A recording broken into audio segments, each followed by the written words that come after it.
How's the volume, all right? Yeah, I can hear you fine. I can check what it's like on YouTube, but it should be fine. You want to take it away? Okay. Hare Krishna. Om Namo Bhagavate Vasudevaya. Om Namo Bhagavate Vasudevaya. Om Namo Bhagavate Vasudevaya. Tonight we're going to begin our preparation for Krishna Janmashtami, a meditation from the Srimad Bhagavatam, the Krishna book, on the Krishna Lila, Krishna Katha.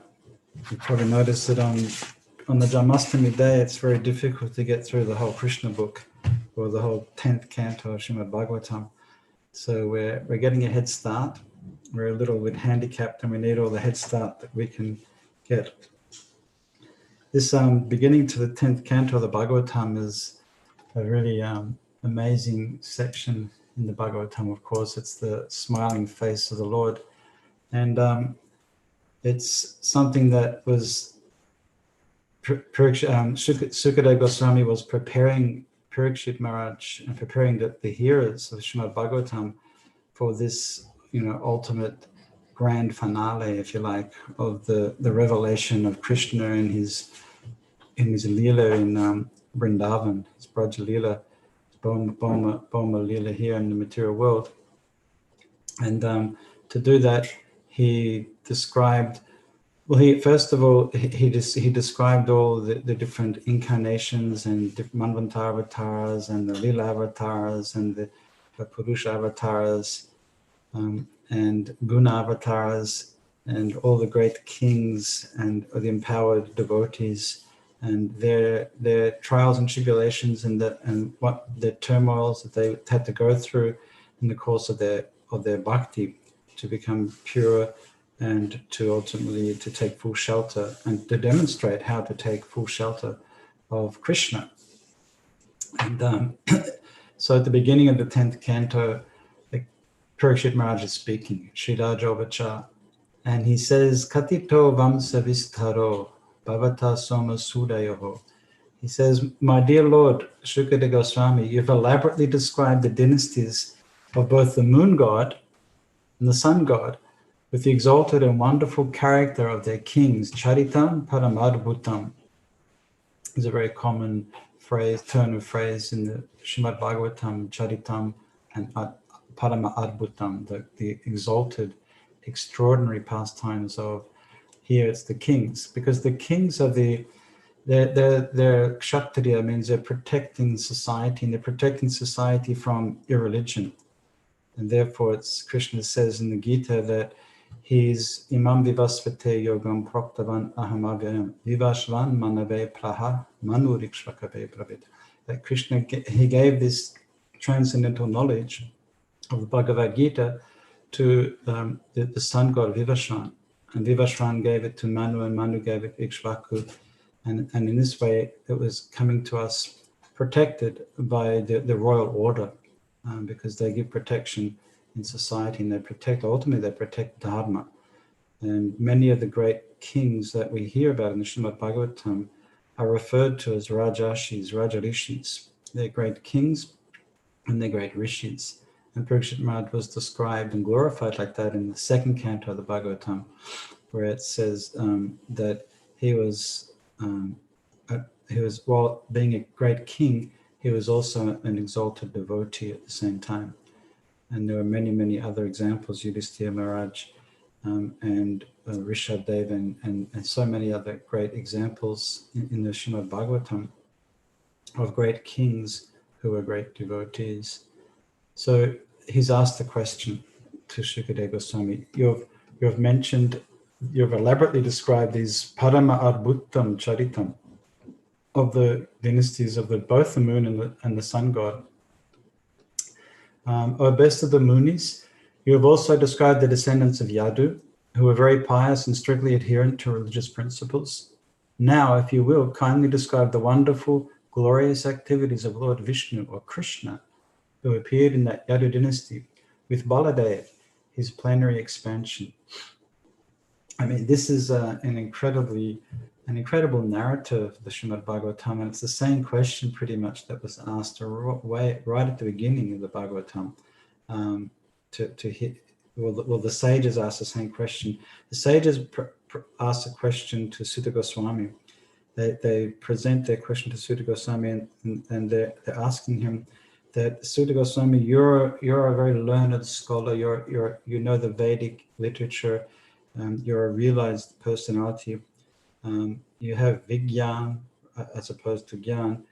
So please, because you have this experience and this knowledge of devotional service, please explain to us the essence. What will give the ultimate benefit to human society at large? Because we have, life is short and we don't have time to go through all the Vedic literatures. So please extract the essence for us in an easily understandable way. That was their first request to Sutta Goswami. And then they asked him to give them the essence of all the scriptures and the most accessible process. That's the second. What's the most accessible process for self-realization in this age of Kali? And then there are three questions, and the first one is the first of the three questions is very much related to this question tonight that's being asked by Parikshit Maharaj. That is, Sutta Janasi Bhadarante Bhagavan Sapatam Pati Devakim Vasudevasya Jatu Yasya Chikirshayo. That you know well the reason why Krishna took birth in the womb of Devaki, who was Devakya Vasudevasya Chikirsha Jatayasya. That you know why Krishna took birth, so please explain that to us. And that's what he's asking tonight. Parikshit Maharaj is asking to reveal this Krishna Katha. His interest has been piqued, and he's been in so much suspense and holding on for this ultimate revelation. And we know the ninth canto is a long list. Sometimes, some of the chapters in the ninth canto is just one king's name after another king's name after another king's name. And perhaps Parikshit Maharaj was becoming a little bit impatient, although it's very glorious to hear the names of the devotees. And they're all, the only reason why they're in the Bhagavatam is because they're great devotees. And so it's purifying just to hear the sound vibration of their names. But still higher than that is to hear the transcendental pastimes and activities of Krishna. And so this is where we're getting to now. O best of Munis, you have also described the descendants of Yadu, who were very pious and strictly adherent to religious principles. We read that. Now, if you will kindly describe the wonderful, glorious activities of Krishna. And in the purport, Prabhupada refers to two verses from the Brahma Samhita. The first verse in Brahma Samhita, the Ishvara Parama Krishna verse, which establishes Krishna as the original personality of Godhead, the eternal, blissful, spiritual body of Krishna. And then an interesting verse, Yasaika Nishvasita Kala Matava. And in this verse, it explains that all of the Brahmas, that they're the Nataha, Jagaranda Nataha, the controllers of all the universes, Jagaranda Nataha, all the Brahmas, the heads of the innumerable universes, live only for the duration of one breath of Mahavishnu. I worship Govinda, the original Lord, of whom Mahavishnu is but a portion of a plenary portion. And the idea behind this, and often quoted verse by Srila Prabhupada, and sometimes slightly differently translated, this is a very beautiful translation of that verse, the Brahmas, the heads of the innumerable universes, is to point out that Krishna's tu Bhagavan Swayam, the cowherd boy in Vrindavan, in the village of Braj, he's the original Supreme Personality of Godhead, and that all the leaders of all the universes, some 4-headed, 5-headed, 10-headed, 100-headed Brahmas, 1,000-headed Brahmas, they only are in existence for one breath of Mahavishnu, and then they go back into the body of Mahavishnu. That's their day, and of course that day is for millions, billions of years. But that's insignificant compared to the pastimes and the activities and the extent of Krishna Krishna Lila. And we've been reading in the 10th canto of Bhagavatam how there some of the events of Krishna Lila, that the time expands unlimitedly, like in some of the rasa dance descriptions, where Krishna and the gopis are engaged in transcendental pastimes of the rasa lila for a day of Lord Brahma, one whole day of Brahma, and that was like, and they stayed in the same bodies in the same situation, but the time with Krishna expanded unlimitedly. The Super Soul, the Supreme Personality of Godhead, Shri Krishna, the cause of all the cosmic manifestation, appeared in the dynasty of Yadu. Please tell me elaborately about his glorious activities and character from the beginning to the end of his life. Parikshit Maharaj doesn't want to leave anything untouched. Bhagavan Bhuta Bhavanaha. This next word, Kritavan Yani Vishvatma. These words are used in the first canto of the Bhagavatam. Right at the beginning of the Bhagavatam, at the end of the first chapter of the Srimad Bhagavatam, it's said that Kritavan Kilakamani Saharamena Keshava Atimatyani Bhagavan Buddhakapatu Manashaha, that Krishna, he appears along with Balaram, Saharamena Balaram, he comes along with Balaram, and he's masked like superhuman. He looks like a human being, but he performs superhuman activities. Atimatyani Bhagavan Buddhakapata Manashaha. And we know in the Gita it says that the fools deride Krishna when he descends in his human-like form, because they do not know that his supreme majesty and control over all that be. And this is a common theme in the Gita and the Srimad Bhagavatam and Prabhupada's commentaries, is that the Mayavadis, or the impersonalists, they fail to appreciate and to accept Krishna's personality. That they consider that when Krishna has a human form, he's under the influence of the modes of material nature. But all of his pastimes and activities are super extraordinary. They're parama arbhutam. They're completely extraordinary and wonderful, and they can't be replicated. And therefore, Prabhupada uses this example, or uses this evidence to prove that Krishna is the Supreme Personality of Godhead, because he performs superhuman activities, because he does things that are beyond material calculation. And therefore, he's all attractive. In the chapter we're reading at the moment in Akrura, the vision of Akrura, it says that Krishna appears in this form, Manusham Deham Astitaha. He takes his material form, a human form, and to perform activities. That was in the previous chapter. To perform activities that will attract the minds of all the conditioned souls. And when you hear that Yashrutva, then you have to bhajate tatparo bhajate. Then you'll engage in bhakti. Bhajate tatparo bhajet. Tatparo bhavet. You'll engage in devotional service, as it's said in the Gita, in the Aham Savasya Prabhavo verse, that those who are wise, they engage in devotional service. So those who hear about Krishna, they engage in bhakti, because by hearing about Krishna, we become free from our material entanglement. We become free from the inclination to perform materialistic activities. We lose a taste for temporary material activities, existence. And that's the beginning of the chapter of Sudama Vipra at the end of the 10th canto, towards the end of the 10th canto, where another rhetorical question is being presented at the beginning of the chapter. And this is a very common phenomenon in the Bhagavatam, that many questions, these rhetorical questions, kova, srutva, who will not, like here we're going to hear in the next verse, ka uttama shloka gunavat. Who wouldn't hear this Srimad Bhagavatam? Who wouldn't take shelter of Bhagavatam, the uttama shloka gunanavat?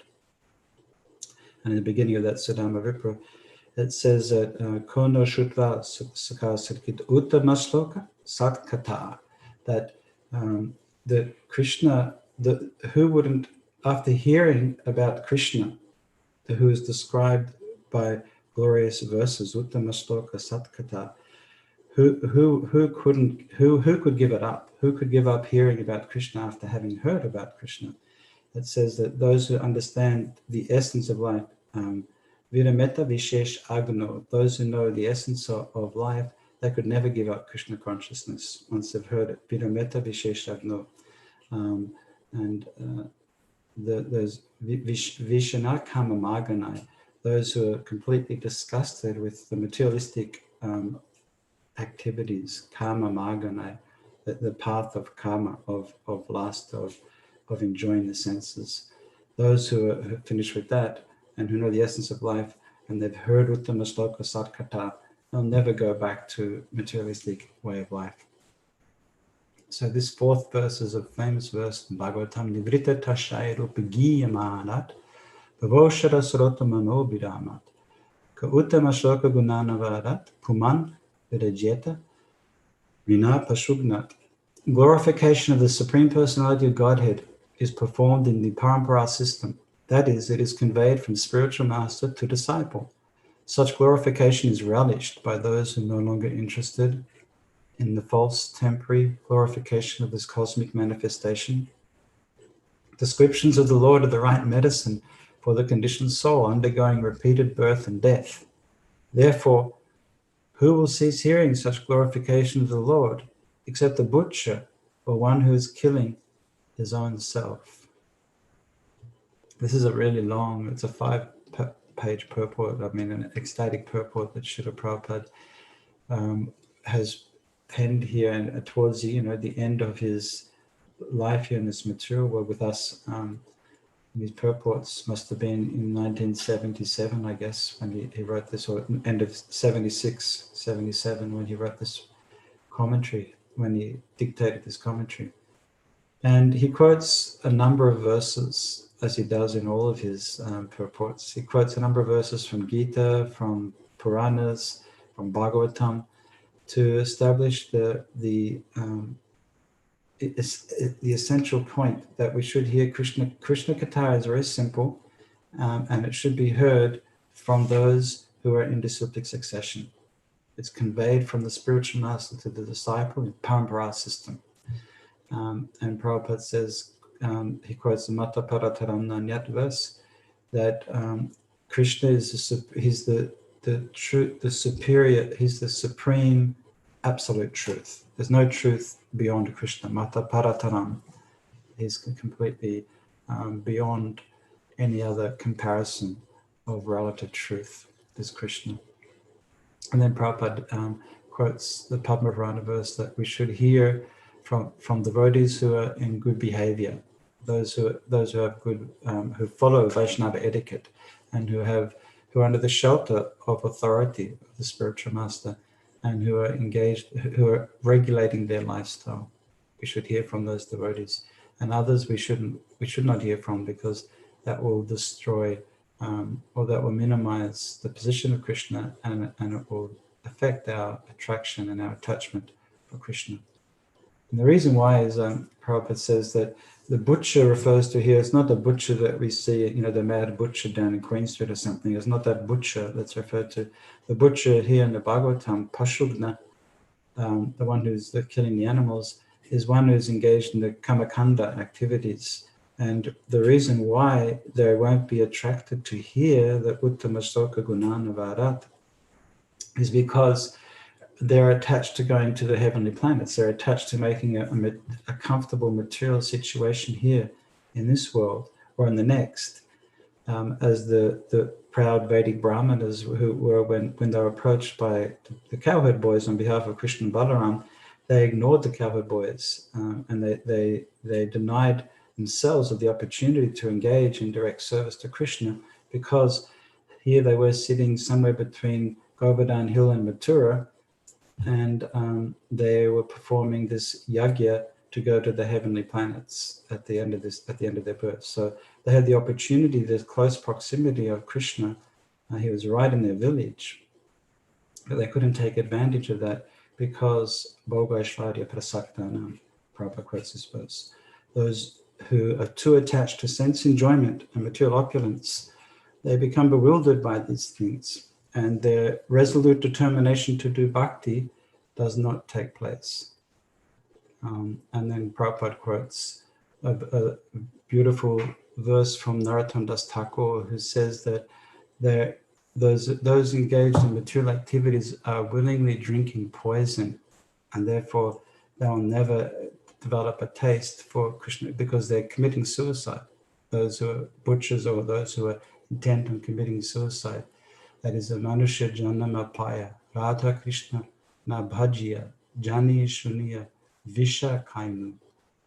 Visha is a poison. They're drinking poison of materialistic activities.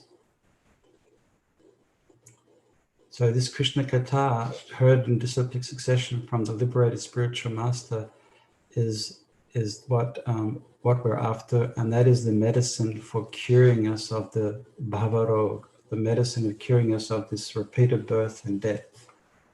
This Krishna Katha. Okay, next verse. Taking the boat of Krishna's lotus feet, my grandfather Arjuna and others crossed the ocean of the battlefield of Kurukshetra, in which some commanders, such as Bhishmadev, resembled great fish that could easily have swallowed them. By the mercy of Lord Krishna, my grandfathers crossed this ocean, which was very difficult to cross, as easily as one steps over the hoofprint of a calf. Because my mother surrendered unto Lord Krishna's lotus feet, the Lord's Sudarshan chakra in hand, entered her womb and saved my body, the body of the last remaining descendant of the Kurus and the Pandavas, which was almost destroyed by the fiery weapon of Ashvatthama. Lord Shri Krishna, appearing within and outside of all materially embodied living beings by his own potency in the forms of eternal time, that is, as Paramatma and as Virat Rupa, gave liberation to everyone, either as cruel death or as life. Kindly enlighten me by describing his transcendental characteristics. And in this purport, Prabhupada quotes another famous verse from the 10th canto of Bhagavatam, that's the chapter 14, Lord Brahma's prayers.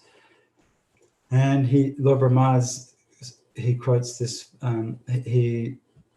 he quotes this famous prayer here, Samasritaye padapalava plavam, mahat param punya yasho murare, bhavambure, vatsa param yad viparam, latesham. For one who has accepted the abode of the lotus feet of the Lord, who is a shelter of the cosmic manifestation, and is famous as Murari, the enemy of the Mura demon, the ocean of material world is like the water contained in the calf's hoofprint.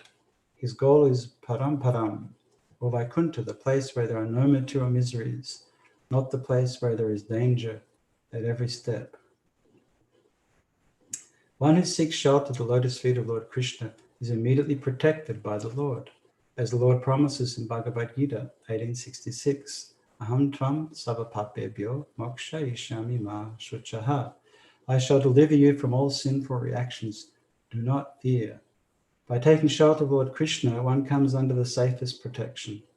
Thus, when the Pandavas took shelter at the lotus feet of Krishna, all of them were on the safe side of the battlefield of Kurukshetra.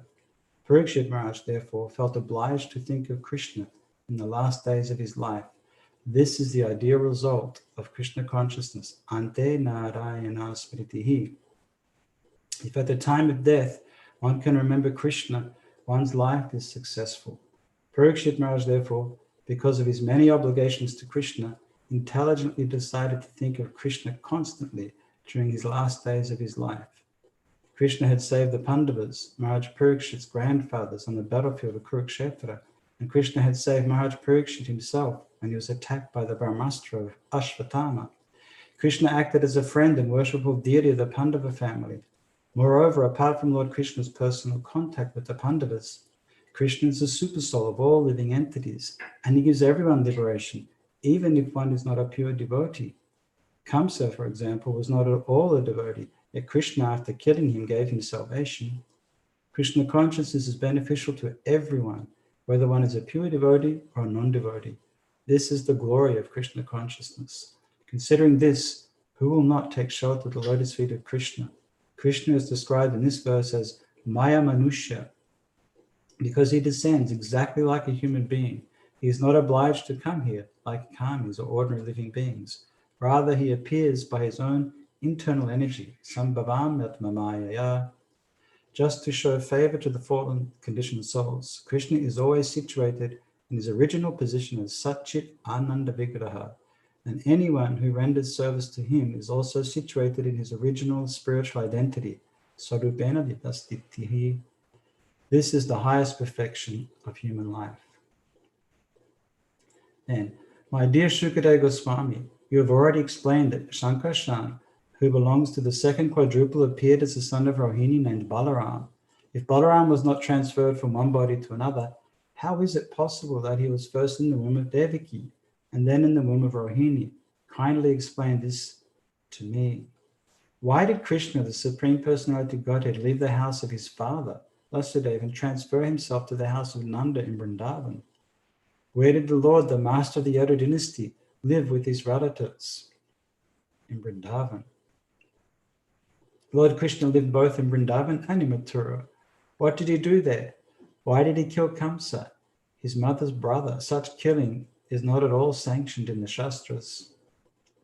Krishna, the Supreme Personality of Godhead, has no material body, yet he appears as a human being. For how many years did he live with the descendants of Rishni? How many wives did he marry? And for how many years did he live in Dwarka? O great sage, who know everything about Krishna, please describe in detail all the activities of which I have inquired, and also those of which I have not, for I have full faith and am very eager to hear of them. Because of my vow on the verge of death, I have given up even drinking water. Yet because I am drinking the nectar of topics about Krishna, which is flowing from the lotus mouth of your Lordship, my hunger and thirst, which are extremely difficult to bear, cannot hinder me. Purport. To prepare to meet death in 7 days, Maharaj Parikshit gave up all food and drink. As a human being, he was certainly both hungry and thirsty, and therefore Shukadeva Goswami might have wanted to stop narrating the transcendental topics of Krishna. But despite his fast, and this, I think it's after 6 days now, we're in the sixth of the 7 days, or end of fifth day and 6th day, we're hearing the 10th canto. Parikshit Maharaj is hearing the 10th canto.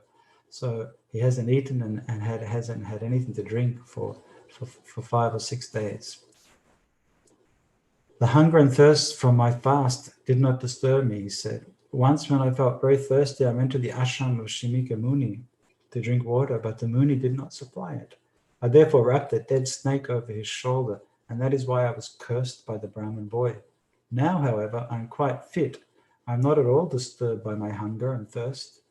This indicates that although on the material platform there are disturbances from hunger and thirst, on the spiritual platform there is no such thing as fatigue.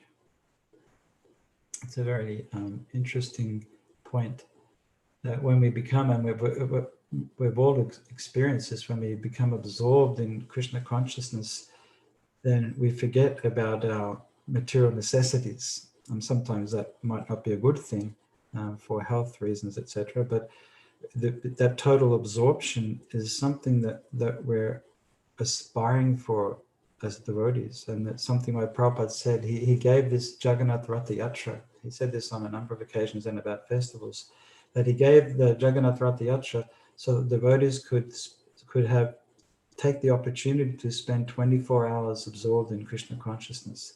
The devotees who are preparing for the Ratha Yatra, who are preparing the prasadam, who are preparing the khat, who are preparing for the kirtan, who are preparing for the costumes, who are dressing the deities, who are inviting guests, who are organizing the pandal programs. There's such an incredible amount of energy that goes into putting on a Ratha Yatra. And I know in Auckland you put on a Ratha Yatra every second day in the summertime. It's an incredible meditation and focus for the devotees. And when we're engaged at that high level of intensity in our bhakti, then that's the tivrena bhakti yogena yajita purushamparam. That focus, that laser focus on Krishna in our bhakti, destroys the impurities in the heart. It crushes all the anarthas in the heart.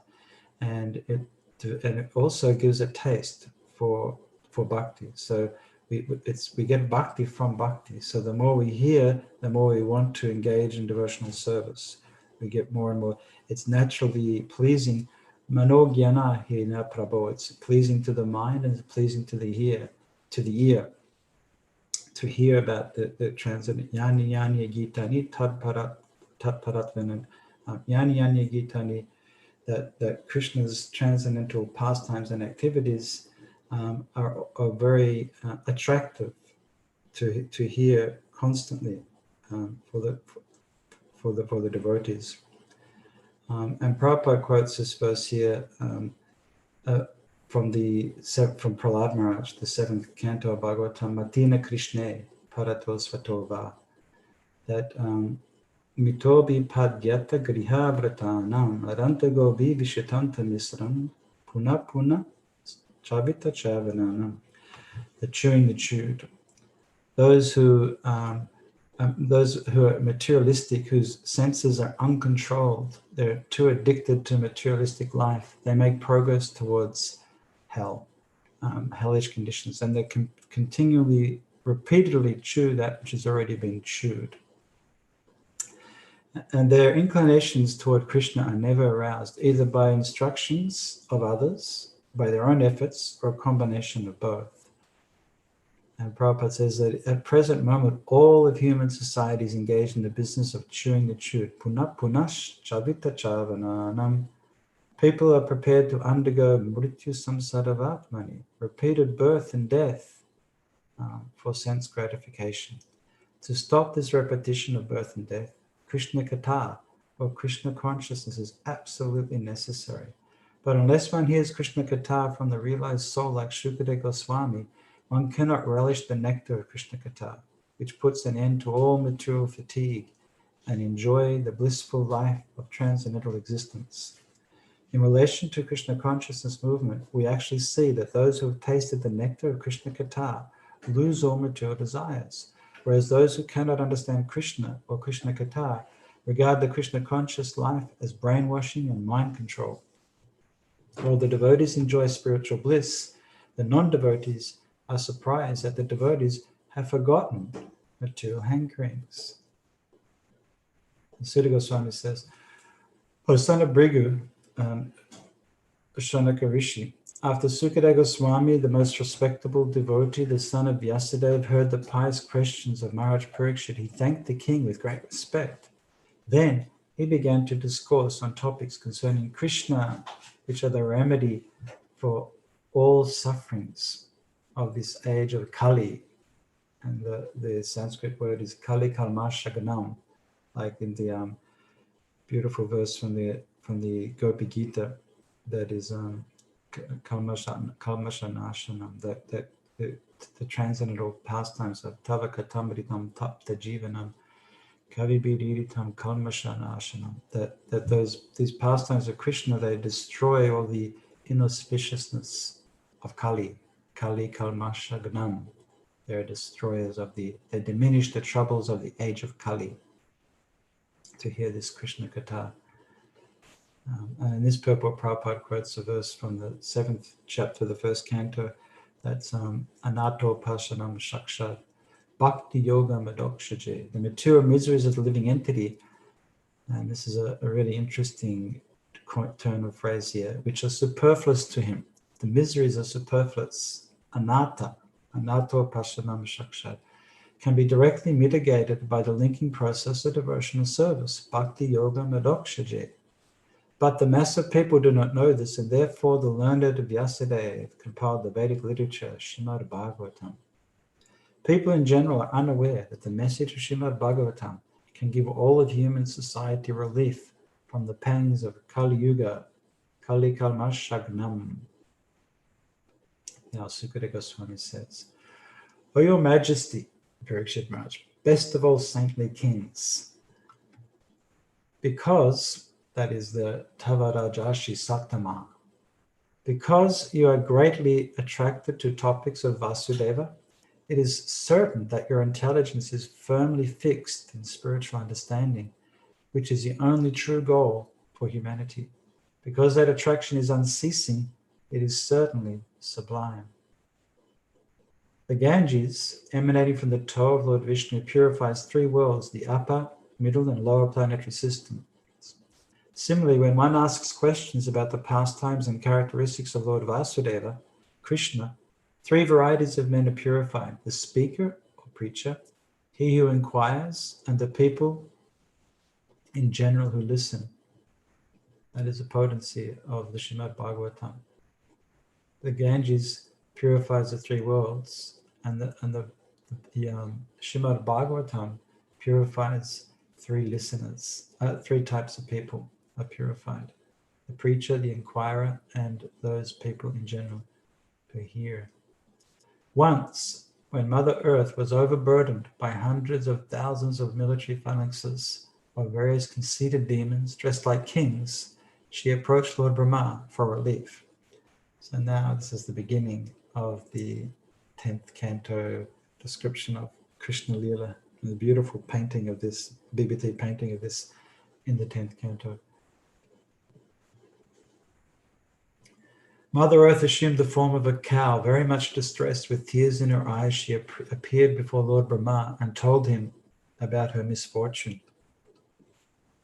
Thereafter, having heard of the distress of Mother Earth, Lord Brahma, with Mother Earth, Lord Shiva, and all the other demigods, approached the shore of the ocean of milk.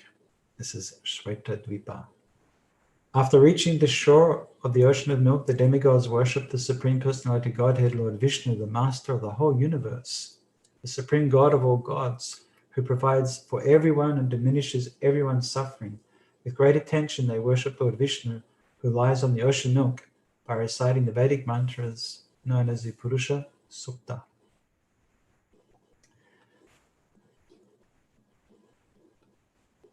While in trance, Lord Brahma heard the words of Lord Vishnu vibrating in the sky.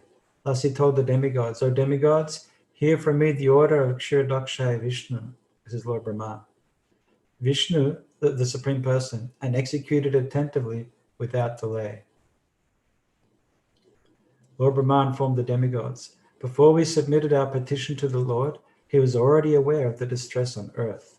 Consequently, for as long as the Lord moves on earth to diminish its burden by his own potency in the form of time, all of you demigods should appear through plenary portions as sons and grandsons in the family of the Yadus."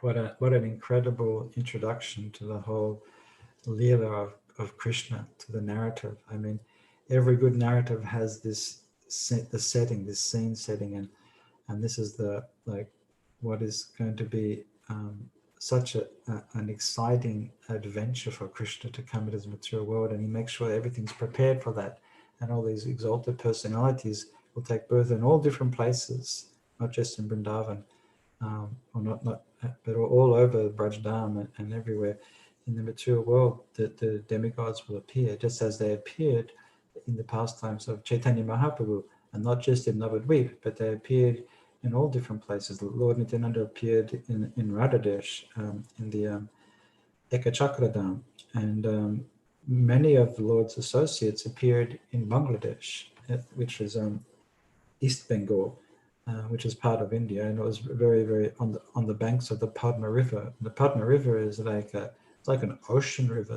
When you're on the middle of that river, you can't see the shore on either side. It's incredible, and that's the river where Lord Chaitanya left his prema for Narottam Das Thakur. He deposited his Krishna prema there, and Narottam Das Thakur received that and became filled with ecstatic love for Godhead.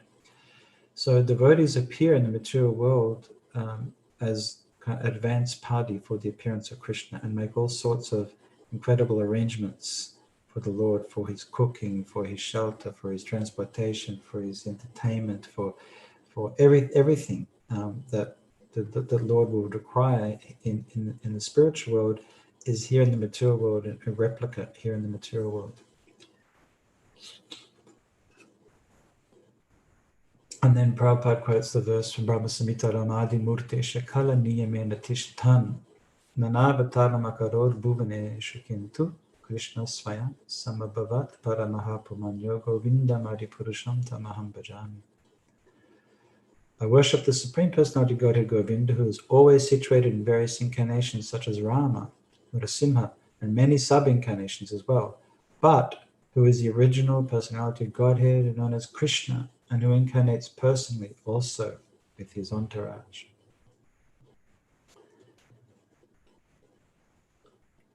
The Supreme Personality Godhead Krishna, who has full potency, will personally appear as a son of Vasudeva. Therefore, all the wives of the demigods should also appear in order to satisfy him. The foremost manifestation of Krishna is Sankarsana, who is known as Ananta. He is the origin of all incarnations within the material world. Previous to the appearance of Lord Krishna, this original Sankarsana will appear as Baladeva, just to please the Supreme Lord Krishna in his transcendental pastimes. The potency of the Lord, known as Vishnu Maya, who is as good as the Supreme Personality of Godhead, will also appear with Lord Krishna. This potency, acting in different capacities, captivates all the worlds, both material and spiritual. At the request of her master, she will appear with her different potencies in order to execute the work of the Lord. Sukadeva Goswami continues. After thus advising the demigods and pacifying Mother Earth, the very powerful Lord Brahma, who is the master of all Prajapatis and is therefore known as Prajapati Pati, returned to his own abode, Brahmaloka. Formerly, Shurasena, the chief of the Yadu dynasty, had gone to live in the city of Mathura. There he enjoyed the place known as Mathura and Shurasena. Since that time, the city of Mathura had been the capital of all the kings of the Yadu dynasty. The city and the district of Mathura are very intimately connected with Krishna, for Lord Krishna lives there eternally. Some time ago, Vasudeva, who belonged to the demigod family, or the Shura dynasty, married Devaki. After the marriage, he mounted his chariot to return home with his newly married wife. Kamsa, the son of King Ugrasena, in order to please his sister Devaki on the occasion of her marriage, took charge of the reins of the horses and became the chariot driver. He was surrounded by hundreds of golden chariots. Devaki's father, King Devaka, was very much affectionate to his daughter. Therefore, while she and her husband were leaving home, he gave her a dowry of 400 elephants, nicely decorated with golden garlands. He also gave 10,000 horses, 1,800 chariots, and 200 very beautiful young maidservants, fully decorated with ornaments. Well, he was a very affectionate father who had a lot of facility, obviously. 400 elephants with golden garlands and 10,000 horses and 1,800 chariots. O beloved son, O Maharaj Parikshit, when the bride and the bridegroom were ready to start, conch shells, bugles, drums, and kettle drums all vibrated in concert for their auspicious departure. What an incredible scene, movie scene for that. That would be on a set to see all those thousands of personalities and hundreds of elephants and horses and chariots, musicians, brahmanas. While Kamsa, controlling the reins of the horses, was driving the chariot along the way, an unembodied voice addressed him. You foolish rascal, the 8th child of the woman you are carrying will kill you. That is Ashadida Vak, a voice without a body, Ashadida Vak. Kamsa was a condemned personality in the Bhaudra dynasty because he was envious and sinful. Therefore, upon hearing this omen from the sky, he caught hold of his sister's hair with his left hand and took up his sword with his right hand to sever her head from her body. Wanting to pacify Kamsa, who was so cruel and envious that he was shamelessly ready to kill his sister, the great soul Vasudeva, who was to be the father of Krishna, spoke to him in the following words. Vasudeva said, My dear brother-in-law Kamsa, you are the pride of your family, the Bhaudra dynasty, and great heroes praise your qualities. How could such a qualified person as you kill a woman, your own sister? especially on the occasion of her marriage. O great hero, one who takes birth is sure to die, for death is born with the body. One may die today or after 100 years, but death is sure for every living entity. When the present body turns to dust, it is again reduced to 5 elements: earth, water, fire, air, and ether. The proprietor of the body, the living being, automatically receives another body of material elements according to his fruit of activities, and the next body is obtained. He gives up the present body. Just as a person traveling on the road rests one foot on the ground and then lifts the other, or as a worm on a vegetable transfers itself to one leaf and then gives up the previous one, the conditioned soul takes shelter of another body and then gives up the one he had before. Let's check where I'm up to here.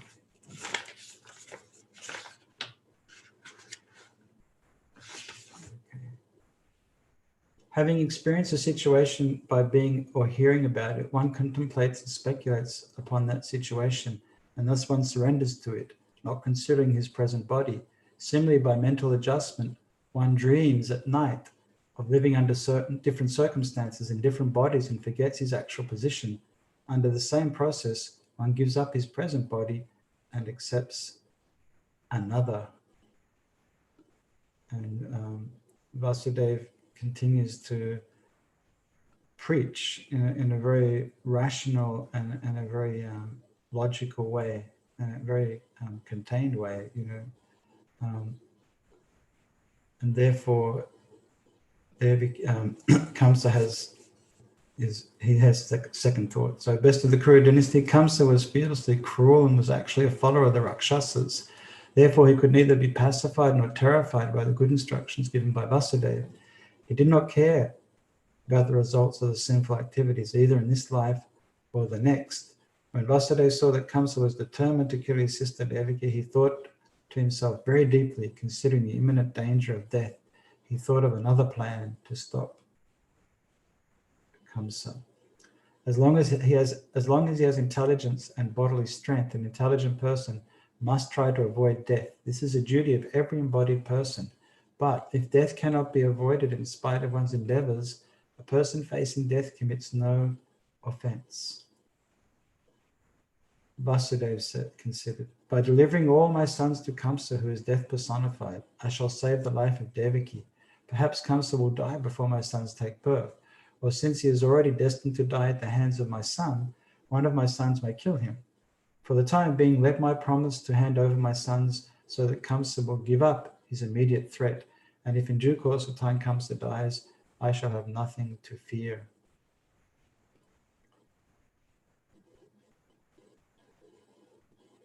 So then Vasudeva offers his proposal to Kamsa, and Kamsa agrees. Kamsa agreed to the logical arguments of Vasudeva, and having full faith in Vasudeva's word, he refrained from killing his sister. Vasudeva, being pleased with Kamsa, pacified him further and entered his own house. Each year thereafter, in due course of time, Devaki, the mother of God and all the demigods, gave birth to a child. Thus she bore 8 sons, one after another, and a daughter named Subhadra. Vasudeva was very much disturbed by fear of becoming a liar by breaking his promise. Thus, with great pain, he delivered his firstborn son, named Kirtiman, into the hands of Kamsa. What is painful for saintly persons who strictly adhere to the truth? How could there not be independence for pure devotees who know the Supreme Lord as the substance? What deeds are forbidden for persons of the lowest character? And what cannot be given up for the sake of Lord Krishna by those who have fully surrendered to his lotus feet? My dear King Parikshit, when Kamsa saw that Vasudeva, being situated in truthfulness, was completely equipoised in giving him the child, he was very happy. Therefore, with a smiling face, he spoke as follows. O Vasudeva, you may take back your child and go home. I have no fear of your first child. It is the 8th child of you and Devaki I am concerned with, because that is a child by whom I am destined to be killed. Vasudeva agreed and took his child back home, but because Kamsa had no character, no self-control, Vasudeva knew that he could not rely on Kamsa's word.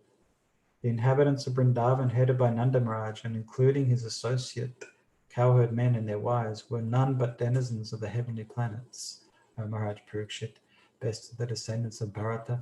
And so too were the descendants of the Vrishni dynasty, headed by Vasudeva and Devaki, and the other women of the dynasty of Yadu.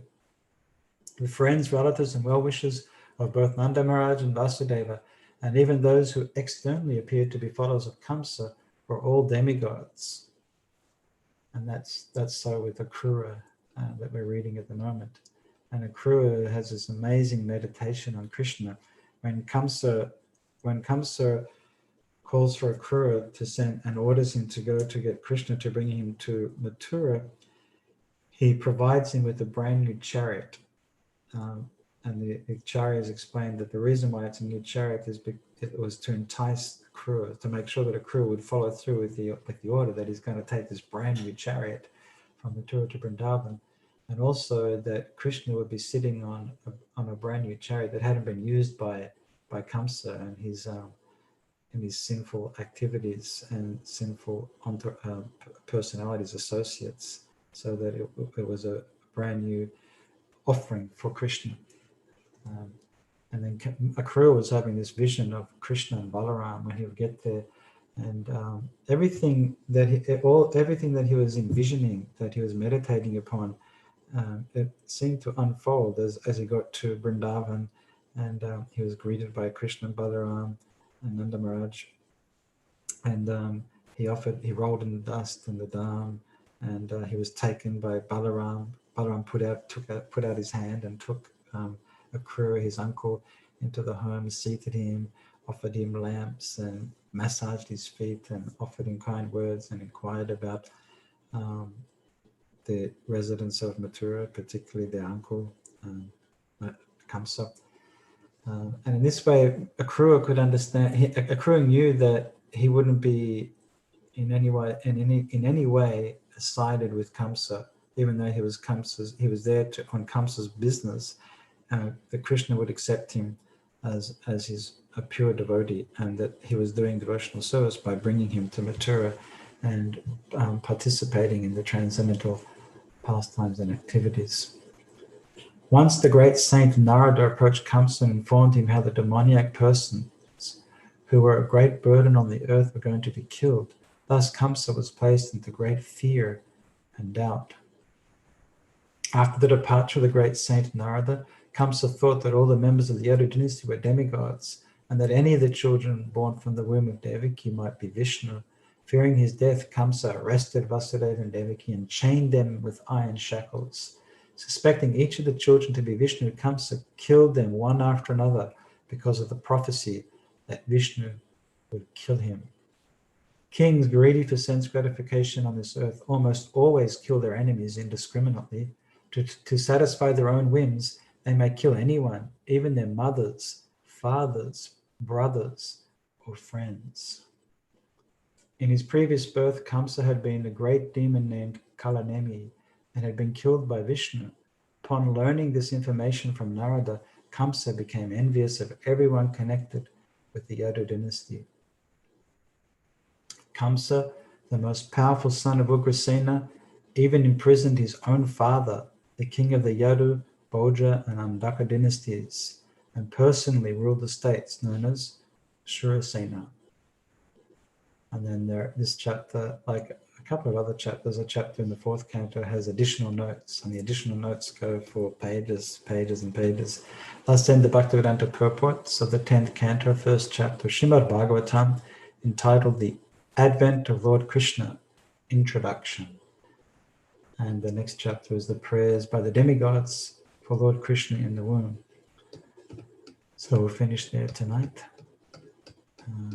That's our introduction to the upcoming Janmashtami festival, Baladev Purnima, Dhruvan Yatra, to get into the mood of the 10th canto of Srimad Bhagavatam, take shelter of the pastimes and activities to overcome our fatigue of this material world, and to take the medicine, to drink this Bhavo Shada Shrota Manobhiramat, to take this medicine of the Bhava road so that we can become and hear from Srila Prabhupada, hear from the Acharyas, about Krishna Katha, and in this way we'll become freed from our material attraction in this material world, and we become attached to Krishna by hearing about him, by hearing about his transcendental pastimes. Yashrutva tat paro bhavet. Having heard about Krishna, then we'll be inclined to do bhakti. We'll be attached to his service, and that's the goal of the whole process of bhakti yoga, is to do bhakti, is to do devotional service. It's not to just to enjoy the pastimes and to hear some beautiful literature and some poetic glorification of the different personalities and the gods, but it's to hear about Krishna, and then to having heard about Krishna, tat paro bhavet, to do bhakti, to engage in service, to find service that we can do to become completely purified of our materialistic tendencies and to become attached to the lotus feet of the Lord.